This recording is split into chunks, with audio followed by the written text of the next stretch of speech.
Bonsoir à tous et merci de suivre le flash d'information sur RTI2 en société.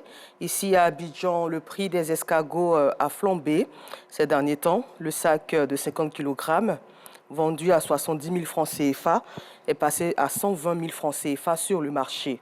Les consommateurs ne peuvent plus se donner le luxe de s'acheter des escargots. Comme avant, ils préfèrent se tourner vers le poisson ou la viande qui, selon eux, sont moins coûteux. Le constat de cet élément de Clarisse Kognala vous sera proposé ce soir à 19h30 sur RTI2.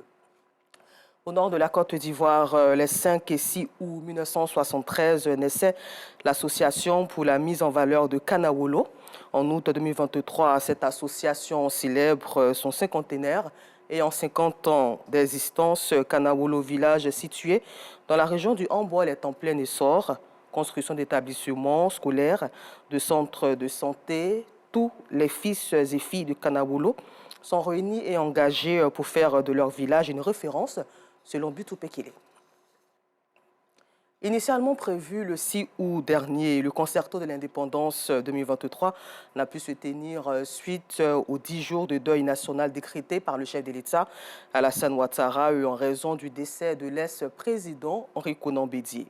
C'est finalement ce samedi 19 août que s'est tenu le concerto des 63 années d'indépendance de la Côte d'Ivoire. Un concerto qui a eu lieu dans une ambiance conviviale avec une pléiade d'artistes en présence de nos Sangaré.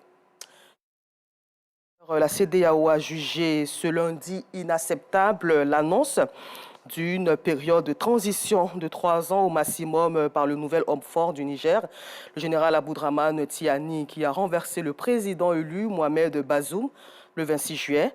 Une période de 3 ans de transition inacceptable, soulignant que une délégation de la CEDEAO a été accueillie à Niamey le samedi dernier, où les putschistes se promettent plutôt de rendre le pouvoir aux civils très bientôt.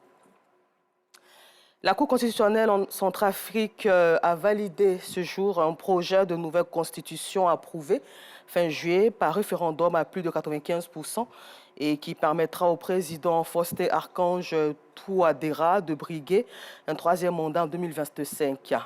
La précédente constitution dans ce pays parmi les plus pauvres au monde et qui essuie encore des violences dans certaines parties du territoire, après le début d'une nouvelle guerre civile en 2013, limitait à 2 mandats successifs.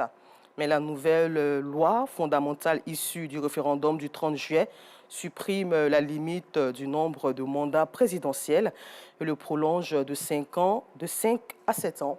Un changement dénoncé par l'opposition qui accuse M. Touadéra de vouloir rester président à vie. Merci, rendez-vous à 19h30 pour le temps d'information complet sur RTI2, la chaîne la plus proche des populations.